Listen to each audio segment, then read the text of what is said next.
Good morning. Welcome to Live with Chatty Cathy this Wednesday morning.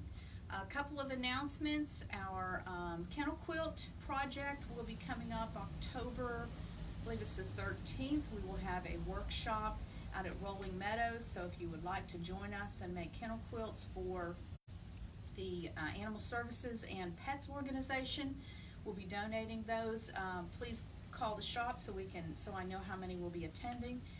And I would have really appreciated if you could go through your stash of fabric and sort out fabric that maybe you think you will never use or put to use, and we'd be happy to take those off your hands so that we can get these cut. Don't wait until the week of, because I'd like to kind of get a head start on it and get the pieces cut so it's much easier than we can just sit down and sew them. Trying to think, what else? There's something else. Can't think of it right now. But today I wanted to talk to you about patterns, and especially for newbies as well as the more experienced quilters. There's so many patterns on the market today. There's thousands, literally thousands of them. When I have reps show up every quarter, they have a whole new suitcase full of patterns. They range from, there's lots of free ones out there, there's lots of ones that are more expensive, probably upwards even to the $20, depending on how involved that pattern is, whether there's templates in or full-size applique sheets and so on. So there is a wide range. Now, not to say that the free ones are not good. A lot of them are. But, you know, there's an old saying, you get what you pay for. So just make sure, as if you're a newbie, that you read through it and everything makes sense, because they've been known to have a lot of errors in them, even ones that you purchase. For example, I bought a block of the month to use here at the shop at market a number of years ago. We tried to make our sample, and I bet we found 4 or 5 errors in it, and I had to notify the designer of the errors, and I'm sure they were just typos, but with that one I spent a lot of money to get that, and there were still errors in it. So just so you know that people are human, they do make errors, so just keep that in mind when you do get a pattern. Now, the other thing that I wanted to kind of point out about patterns are, I see it all the time. People will come in, they'll pick up a pattern, they'll go, ooh, I don't like that. Well, they're looking at the picture on the front, and sometimes the pictures, yeah, they've been made out of really ugly fabric, and so on, but sometimes you have to stop and step back and look at what maybe you have in your stash of the fabrics that you like and try to visualize those in a different fabric. Good example of that, and we kind of laugh about it here, we like a pattern designer called Maple Island Quilts. She is known for her BQ pattern. She's up to like BQ5. We really like them. We like the way they go together. They don't take 50 different fabrics. They work up fast. If you have a large print, it works very well in hers. But if you had looked at the front of her patterns, she picks the ugliest fabric, in my opinion, to make these patterns. And I'll show you a couple of them. This is her BQ3. But most of the people that I see that pick this up, they don't like it. This is her latest one. This one isn't too terribly bad. But I'm going to show you what we did with the BQ5. And up here on the wall, we've got one that we made from our llama fabric, and it looks totally, totally different when you put other fabric in it. So just when you look at a pattern and you see that fabric and that pattern that they have on the front of it, and you think, oh, that's ugly, step back and try to imagine that in some fabric. I know we're all visual, and we tend to do that, but as you can see, by adding different fabrics, it does change the look of it. Now, the other thing that I wanted to talk to you about is, and I had to print my notes out because I'm not good at remembering all these numbers, but I just read something that, we do hear a lot of people will come in and they'll say, $10, I don't want to pay $10 for a pattern like that, because all they're seeing is a plastic Ziploc bag with maybe a few pieces of paper in it. But you need to think a little deeper, that these pattern designers, this is their livelihood.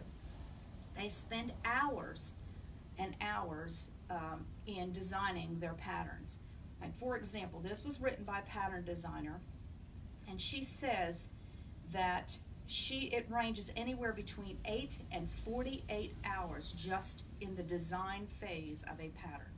So let's just say that you pay yourself $15, or you attribute $15 an hour.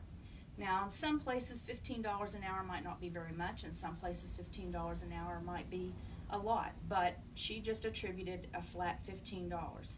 And I know some of you are saying, well, why in the world would you want to do that? She's doing something that she likes.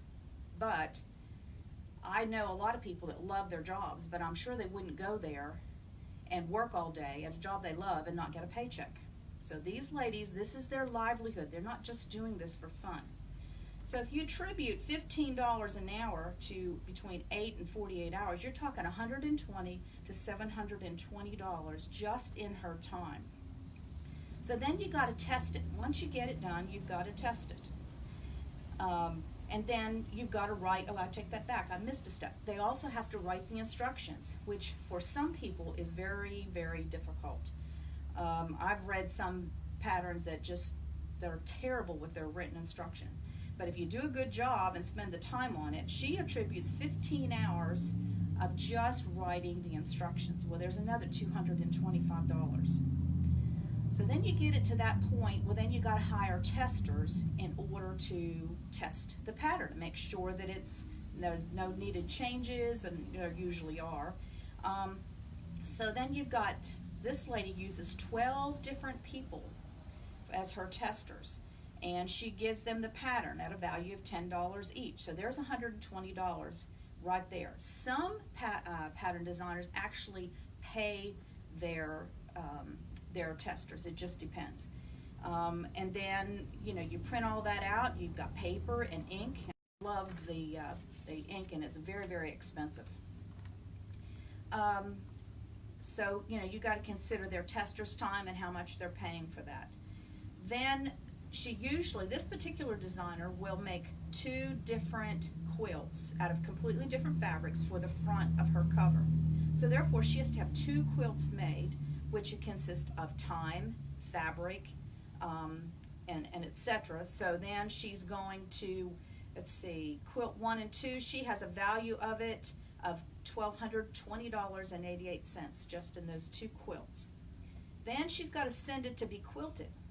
And she has cost down here for 1 quilt of $150 and quilt 2 for $275. So then once all that process is done, she actually uses a professional photographer. Some people, it's obvious when you look at the patterns and you look at the front of it that they've used sometimes it looks like they've used one of those Instamatic old cameras that they printed out they spit out the picture on the spot. That's how bad their covers look. But not all pattern designers do that. This lady actually hires a photographer, and she pays this photographer $300. And apparently the photographer isn't where she lives. She has to ship her quilts to them and shipped back. So there's another $80. So now, let's see here. Then she has to purchase, and all these little Ziploc, they usually have a hole in it for shops when they purchase them that they can hang them up, and then there's a little hole in it for the air hole to kind of get all the air out. And just buying those bags costs money as well. Let's see if she has this down here. $50 for 1,000 bags. That's what she's paying. So, kind of going through here. Most patterns are about $10 a pattern. So if she sells hers on Etsy or Craftsy, there is a listing fee and a selling fee. She would have to sell 346 patterns just to break even. Patterns, and pays a wholesale price. She would need to sell 693 patterns to break even. And if a distributor, and now a distributor is someplace like United Notions, Checkers, there's a couple out there called Quilt Woman, I believe it's called, and then there's a pattern company, and they just carry patterns. So therefore, if she used a distributor, she'd have to sell 990 patterns just to break even on her costs. Now, like I said earlier, there are a lot of patterns out there. So they're competing unless they get someone to sort of back them, like maybe a fabric company that sees a pattern that they've liked from this designer. It helps get that designer's name out there and so on. It's a really tough business. So basically, all that being said, when you look at a pattern and you see $10, it's just not $10 that you think you're paying for that few pieces of paper. There's a lot of time and effort that has gone into that pattern, therefore equating to quite a bit of money. So that being said, please do not copy that pattern and give it to all your friends thinking you're gonna, share it. Because number one, ethically, it just isn't right. That is these ladies or men, that is their livelihood. Second of all, it is against the law to make copies and hand them out to your friends. It is against, and it's federal copyright law. This isn't just a minor thing. And I promise you, if somebody gets caught, and it's going to happen, and a fabric designer once that has some deep pockets, maybe a more well-known one, somebody is going to be taken to court and made an example of. So I know you think you won't get caught, but just think about the fact that these patterns is the livelihood of these designers. So I've gone through a lot of stuff today. I hope I didn't confuse you or bore you, but I kind of wanted to give you a little background into the pattern industry and thought that might be of interest to you. And with that, I will talk to you next week. Have a great week.